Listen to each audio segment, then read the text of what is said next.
Sad se vidi samo slika. Vesna Sučuljija, večeras, dobroveče, hvala ti.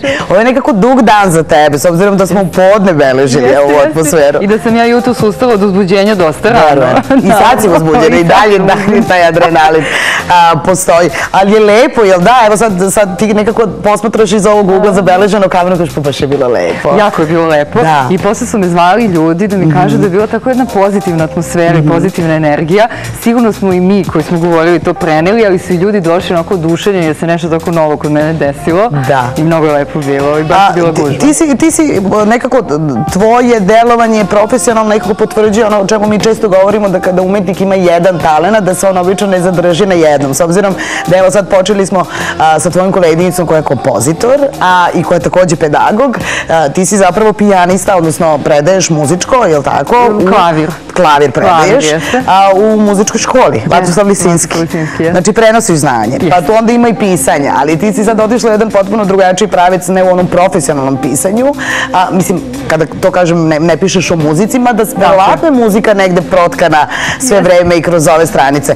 Pitala si me nešto dosta zanimljivo, ja očekujem da sve moje kolege kada pozovu pisce u goste, da su pročitali knjigu. Ti si mi pitala da ste stvarno pročitali knjigu, stvarno. Ne znam čega nisam to očekivala iskreno od svakoga, ne konkretno od tebe, ali nisam očekivala da će svaki novinar pročitati i baš sam iznenađena pozitivno za Studio B, jer si ti, Jugoslav i Irena su rekli donesi, hoćemo pročitamo, pa ćemo da pričamo. Super. A kako bi, šta bi te ja sad pitala da je nisam pročitala? Ja ne znam šta bi te pitala. Ne znam, kao nešto iz onog za medije. Opšte mesto, kao o čemu se radi. Da, ajde da čujem pitanja. Da, no dobro, evo, ovde je bilo dosta zanimljivo i da li se može ili ne može bez foliranja. Sada kada kažemo ne može se bez foliranja, onda je to taj kontekst, ne može se bez knjige Vesne Sučuljije, ali zaista ova knjiga otvara to pitanje koliko život igramo sa maskom nekom i ova knjiga govori o ljubavi i to sad može da zvuči kao opšte mesto, ali često mi u nekim svojim odabirima prosto se stvari u životu menjaju. Često imamo ta opšta mesta da neki brakovi za široku javnost deluju dobro, a da se onda da se zapravo unutar njih da nešto kulje i da nešto nije u redu, da smo često mi hladni u tom odnosu sa nekim drugima, da onda treća osoba potpuno promeni sliku toga i onda je tu već zaplet. Tu je već zaplet, pogotovo i ukoliko ste i mama i ukoliko ste i supruga ili ukoliko ste i ćerka, to sada donosi jedan malo drugačiji odnos prema životu. I obično nam se to dešava u nekoj fazi zrelosti, a to je ono kao da li je moralo ovako, da li je to bio pravi odabir, da li smo procenili na početku stvari na pravi način. Upravo to. Ali ja sam namjerno krenula u tu priču, sam htjela da otvorim tu temu i inače mislim da umetnost mora da pomera granice, da budi u ljudima nešto i da te vuče napred i zbog toga nisam za neke opšte mesta inače u literaturi i smatram da sam izabrala jednu škakljivu temu. Ovo je dobro kada govorimo negde, evo ja razgovarajući sa nekim članovima tvoje porodice, razumemo po čemu se radi kao knjizi, pošto sam ja prva pročitala. I kada sam rekla da se tu pojavljuje neko treći, onako, muškarci baš tu ovde sa ovih prostora tradicionalni, balkanski, prosto ne reaguju baš toliko pozitivno i nekako to daju da... To je realnost. Ja mislim da je bolje da o tome razgovaram i da stvari nazovemo pravim imenom nego da stavljamo ispod tepiha. Mislim, to je nešto što ja apsolutno vidim oko sebe. Sad kad sam još ušla u tu priču i tu temu i mislim onako podrodila u centar mete, još više prepoznajem to oko sebe. I kažu mi ljudi da se osjećaju bolje nakon čitanja moje knjige. Recimo, nekoliko drugarica mi je rekao, joj, hvala ti što si tako nešto...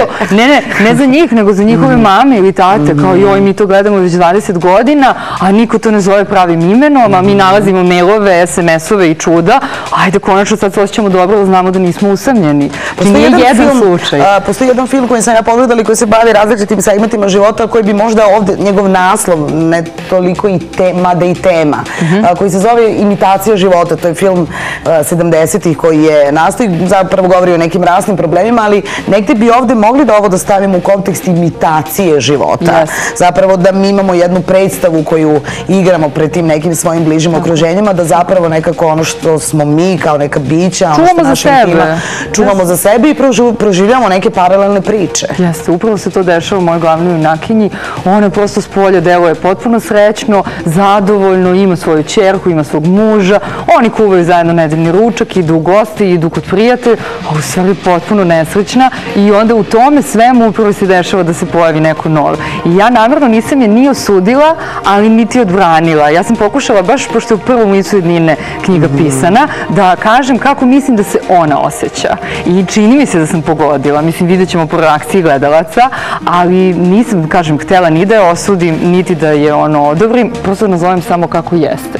Jesi prolazila ti negde lično kroz, sad neću reći tvoje lično iskustvo, ali kroz određene faze, prosto to kada ti možda i posle nekog lošeg dana pred svojim đacima u školi moraš da budeš njihova nastavnica, profesor, sa osmehom, sa puno strpljenja i to je opet neka vrsta foliranja, odnosno ne možeš to da podeliš. Ali znaš šta, ja imam sreću da radim 1 na 1 sa đacima, nemam grupnu nastavu i mogu s njima da budem dovoljno bliska i mislim da se osjećam, moja muzika je jedna vrlo složena emocija između ljudi kada se deli i mislim da me oni osete, znaš. Tako da čak i ako me otvoreno pitaju nešto danas nije dan, ja kažem okej, ali naravno ne prepričavam šta se desilo. I da, foliranje je prisutno u svim segmentima života. Marija se konkretno folira u braku, neki od nas na poslu, neku u prijateljstvima, što je najgore, i u nekim drugim situacijama u životu i ne možemo bez foliranja.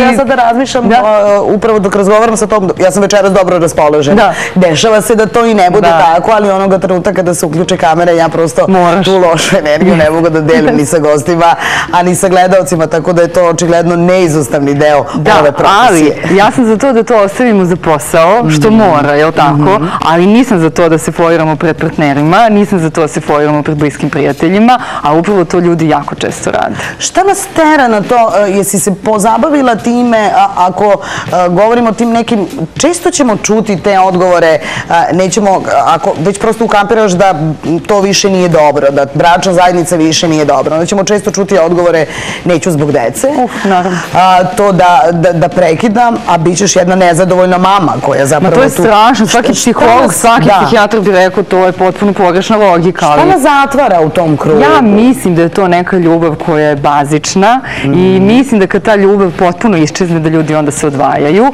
a da pošto ne mogu da priznaju da kada se dese neke loše stvari u braku oni i dalje vole tu osobu, onda im je najlakše da daju taj izgovor, ostajem zbog dece, ostajem zbog materijalnih sredstava, ostajem zbog, ne znam, sigurnosti, čega već ne mogu da idem opet da budem single ili već nešto, a mislim da je ljubav. Mislim da kad ljubav nestane među dvoje ljudi, da se rastaju. Koliko je važno, mi sada imamo to da kada su ljudi 30 ili 40 godina u braku, da postoji to da ljubav i dalje je prisutna. Ono što često kažu da je jako važan razgovor. Da budemo u potpunosti iskreni i da upravo kroz sve te faze, kroz koje naravno odnos dvoje ljudi i prijatelja i porodice, prosto prolazimo kroz različite faze, da prosto to sa svojim partnerom podelimo. Apsolutno. Pored ljubavi pod jedan mislim da treba bude poštovanje u svim odnosima, pa tako i u tim ljubavnim, prijateljskim, poslovnim, kakvim god. A komunikacija, znaš šta, tu treba paziti da ne bude afektivna, jer kada nekog napadate, taj neko vas ne čuje, nego negde to čovjek treba sa sobom da prevari i onda na civilizovan način, uz puno poverenja da će taj neko razumeti, mislim da treba pristupiti problemu. Ali kod Marije nije to slučaj. To kod Marije nije slučaj, da. Ona je jako pogrešila. Da, ona je jako pogrešila i mislim i postoji jedna vrsta zide i sa one druge strane. Apsolutno, oni su dva sveta. Oni su dva sveta. Oni su dva sveta i dva sistema vrednosti imaju i tu je problem. Ja mislim da su to onda stvari gde ne mogu da se ljudi nađu. Zato što kada sistem vrednosti nam se promeni, šta dalje? Upravo tako. Sada, jel za pisanje nekako tebi Mirjana Bobić-Mojsilović dala dobar vetar u leđa? Jeste. Znaš šta, knjiga je bila napisana do prošlog oktobra, samo sam bila u fazi traženja izdavača. Kada sam videla konkurs Bobićkin, onda sam napravila priču, nekako baš mi je ta Mina izašla onako kao inspiracija, to je autobiografska priča. I kada sam je poslala i kada sam dobila od nje tako pozitivne komentare, jeste mi dalo vetar u leđa. Nekako i pre toga sam imala, nekoliko godina pre toga sam radila za lepotu i zdravlje, za njihov internet portal i tu sam kod jedne urednice prošla priču dobijanja posla, onda je došla druga koja nije znala moj CV. I kad je videla jednu priču o intoleranciji, recimo, baš se sećam jako dobro, ona je rekla, ovo je mnogo dobra stvar, gde si ti završila novinarstvo? I kažem, pa ja sam pijanista. Pa kako si pijanista, ovako dobro pišeš? I negdje sam tad počela da razmišljam, aha, znači mogu dve stvari u isto vreme da radim, nije nemoguće i evo, upravo sad dokazujem da nije nemoguće. Jel ti sada, kakav je sad osjećaj, gotovo, sad je knjiga izašla? Sad mi je fenomenalno, mogu pišem dalje. Dobro, ali sada, jel ti važno ono što ćeš dobijati kao feedback, kao povratnu reakciju? Znači, to je dobro pitanje. Vidi, mi na Muzičkoj akademiji smo jako sujetni, kao i na svakoj drugoj. I tu ima i dobrih i loših stvari, i dobrih i loših kritika. Tako sam ja jako naučila da cenim pre svega svoj rad i da znam koga da pitam za mišljenje. I navikla sam da čujem negativne stvari, kao što ja imam pravo u umetnosti da kažem, ovo mi se ne sviđa, što ne znači da to ne valja. Tako da očekujem i ovde, znaš, ne bi bilo dobro da se svima sviđa. Onda znači da sam ušla u neku komercijalu. Ne, znaš, mora postoji deo ljudi koji će kaže ovo je sjajno, a verovatno će postojati deo ljudi koji mu se neće dopasti, bože moj. A je li ti iritirala podela sada kao ženske i muške književnosti? Kako ne, kako ne. A znaš, 20. vek je doneo, naravno, na početku si emisije pričala sa devojkom o tome, emancipaciju ženi, obrazovanje, ko zna šta bi žene radile u 18. i 19. veku. Ali mislim da je ovo zanimljivo da pročitaju muškarci. Kako nije? Već jesu. Već jesu, jako su dobri komentari. Pa zato što pored glavnih dve junjakinje mi imamo i dva muškarca, tako da mislim da mogu od njih puno da nauče. Mi smo imali u emisiji Agape kod kolege Aleksandra Gajšeka, zanimljivog čoveka, gospodina Toševskog, koji je negde i seksolog i koji se bavi time i kada ga je Gajšek pitao pa kad se mi razumemo, pošto je on sve vreme pričao o različitosti između muškaraca i žena, on je rekao pa nikada. Mi smo kao toliko različiti i zapravo ta tenzija nerazumevanja nas i održava u tom odnosu. Kakav je tvoj odnos prema tome? Joj, mislim da to do kraja nije istina. Mislim da ne bi delila to razumevanje prema polovima. Prvo ja se sa partnerom jako dobro razumem i sa prijateljima, muškim i tako dalje. Ne mislim tako.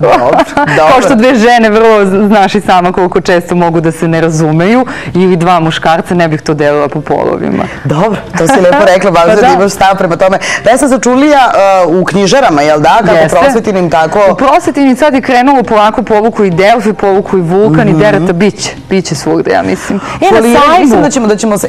na sajmu? Da, ja na kraju se setih. To smo danas rešili, dobro, sad u sredu i u petak, to su 24. i 26. Od 5 do 7 potpisujem knjigu, tako da ko nije bio danas na promociji, ne dođe tada da se družimo. Super. Bilo bi lepo da, mislim, ove knjige koje se relativno brzo čita, nekako nas njene stranice uvode u tu dinamiku i mislim da sigurno ćemo se pronaći u Mariji. Je li tako? Da, pa mislim u nekim segmentima nije sigurno. Ako ne u njoj, onda u drugim likovima. U drugim likovima. Hvala ti što si večera zaista ostala dugo budna. Dugo budna da bi večeras bila naša gošća. 3612111, ukoliko ne spavate, eto prednosti. Vidite, Vesna je onako ispoštovala taj jedan lep običaj kada se dolazi u goste, onda se nešto ponese na poklon. Ona je ponela knjige, a mi smo odlučili da ih poklonimo večeras vama. Prvo troje koji se jave, koji su budni u Studio B u 1:10, dobit će, bit će u prilici već od sutra da čitaju stranice foliranja i da analiziraju sebe. Hvala ti što si večeras bila tu. I evo još jedna tvoja koleginica, u stvari ovo naša koleginica, Anitu Lazić, a sada Todorović, ste imali